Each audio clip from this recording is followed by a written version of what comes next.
What's going on, everybody? I promised y'all that we would have a guest over here, and sure enough we do. He's going to tell us a little bit about his character and see what happens.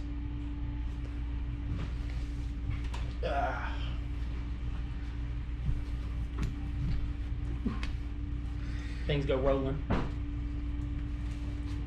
What is up? How's it going, y'all? My name is Jared. I'm with the haunted house, the frightening here and here. I actually got to look at that thing. But with Luke, I've been doing it for 8 years, basically the same year. And it feels like forever. It really does. It feels like forever.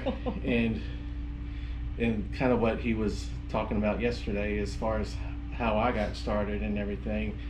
They just put me somewhere, and then from there, the more time I did it, the more I knew what I wanted to do and how I wanted to scare. And that's about how everybody starts, is that you'll just get thrown in really wherever they need you. I was a really crappy zombie for my first 2 years, and we had this little screen that would take care of everybody's attention, and they'd be focused on the big screen with all the zombies. Looked like they were beating on the glass. Do you remember that? Oh, yeah. Down the long hallway. And you'd come up over this little thing. You'd say, okay, they'd go on. Oh, that was it. It wasn't exciting. Yeah, I mean, and that's the thing. That's like once you find your niche and what you want to do, then you start building off of it. But I mean, the first time I started scaring people, I loved it, and from each year, the passion just grew and grew, and then until I finally figured out well, I finally started to get to make my own rooms, and that's what I really love. I mean, I love doing. I think building. I think the outdoor scene has really been working. Yeah, and that's the thing. Once you find what your character is, and you start going with how you want to set up your room. And for me personally, I like doing the trees and the outdoor kind of thing, because people are not really expecting seeing an outdoor scene indoors. Yeah. So, and then along with that, I'm going towards the animal mask, the scary animal mask. I've used this rabbit one for a couple, 2-3 years, and this is gonna be my second year to use the goat. He's scary looking, but my nickname now is GillieGoat because I wore a ghillie suit with this goat mask. So, well, here's the good news: no one saw anything but the floating goat head. Yeah. So yeah, that worked out. I was pretty. And then he got this nifty scary little toy. So along with my mask, instead of just jumping out and going yeah, I think a good way to scare people, scare groups, is the props. And a good prop is this joker right here. The LEDs come on, and it gives you a little bit of a visual thing, but then it's also got its little that. And it's completely, you can actually, you can touch it. It's completely safe. Won't shock you. It's not really a taser, but boy, does it put off a noise. I actually have a bucket. It's a brain bucket that the pressurized, yeah, shoots out water. So I got this and that bucket as my props. But I'm slowly starting to build to my room each year. I like having your room ahead of ours, because that thing puts off enough noise that we're like, okay, they're 3 rooms away. We need to get in our places, get set, because you can hear that thing. You can all hear over this. behind. Yeah, this is a good. I love that thing. Good. Prop, toy, whatever you want to call it. Well, it's scare a good mechanism. It's a good way to, like you said, know when a group is coming. I can't even think of the damn word. Yep, completely blank. But building an individual room is super cool, and yours being the only outdoor room in the haunt puts a lot of the attention on that, because like you said, no one's going to expect to go indoors and then poof, all of a sudden they're amongst the trees, and you got the audio of the crickets chirping, and you got all that happening. It's a real eerie feel. I got music to go along with it, so it really sets up the tone of that room. And I think personally, the room itself is more of a character than maybe the actors that are in the room. Even if you didn't have anybody in there, I mean, as far as a cool down, it would still make them look around corners. They'd be worried somebody was going to come out, because that's the kind of setting. And I remember the one you did that one year was really, really cool. The campfire. Mm-hmm. That was actually one of my favorites. Yeah.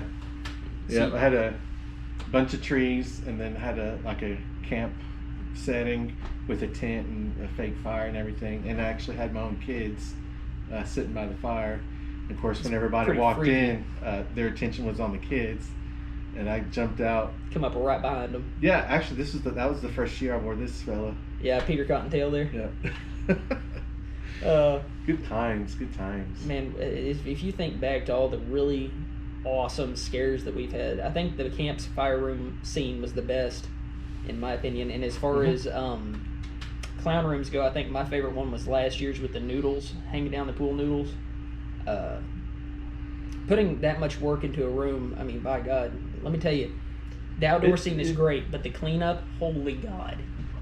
And that's the thing, the it's hard. I mean, it's fun putting it together, but tearing it down is the hard part. And especially, it's even harder when you have just a limited of time. Yep. To get everything together, but we don't have a permanent location yet. We're working on it. We're definitely working on that, but a lot of good people in Heber are allowing us to use the Cleveland County Fairgrounds, and it's just awesome. The amount of time they give us, they could give us way less. We usually get about a month, maybe a little over a month to set up. And when you're talking about that many walls and that much amount of stuff to put in there and put it all together, I believe we're going to be dealing with weeks this time. So yeah, it's going to be tight. Even better. And after the big move and everything, and now we're this far out of town, it's going to suck. But I figure I'll just get off work and then come help y'all out and start throwing up walls. And sadly, there's not going to be an escape room this year, and that a lot of people are pretty bummed out about that one. We usually do the haunt, which we call the frightening, and then we have the escape the frightening haunted house, and it doesn't seem like we're going to be able to do an escape room this year due to the pandemic and the COVID-19 and everything. We're going to have to really work with how we're going to do everything. It's going to be completely changing the lobby, how we bring people in. We're going to have to actually call numbers with tickets, and we've never had to do anything like that. But I mean, like everything, everybody's got to adapt to this lovely thing going on. And it's just going to take a lot of work, but I believe we're going to have a good year. I really think this is going to be one of our biggest. I'm excited because after everything that's going on, this is going to be an outlet for so many people, especially the people working it. It's going to be our outlet to relax and let go and enjoy ourselves. And the people coming, it's going to be another outlet to get away from reality. When you get scared, get your adrenaline going. When you get people that have actually been in quarantine, people that have been stuck at home with this, I mean, people are going to want out and do stuff. Around where we live, there's really not a ton to do. I mean, we had, 8 years ago, we had a good bowling alley, but that was about it. And we've got some great nature trails and some beautiful scenery to go and see, but I mean, how many times can you see the same stuff? And people are going to want to get out. People are going to want to do things. I think we're going to have a really, really good year. And I'm hoping everything really works out for the best. Oh yeah, I'm excited. I can't wait to put my room together. I got a few ideas that I'm kind of working with. So this individual year is going to be really exciting. I actually went to the storage unit the other day to dig out some weapons so I could start fixing them up, repainting them. I got to get my tricycle out, get it painted, did all that, and I walked into the storage unit and it was like plastic. That's the smell of Halloween right there. You can smell all that plastic. That's haunted house material right there. It's annoying after you've been around it for that many weeks and that many or that month and all those different days you're there.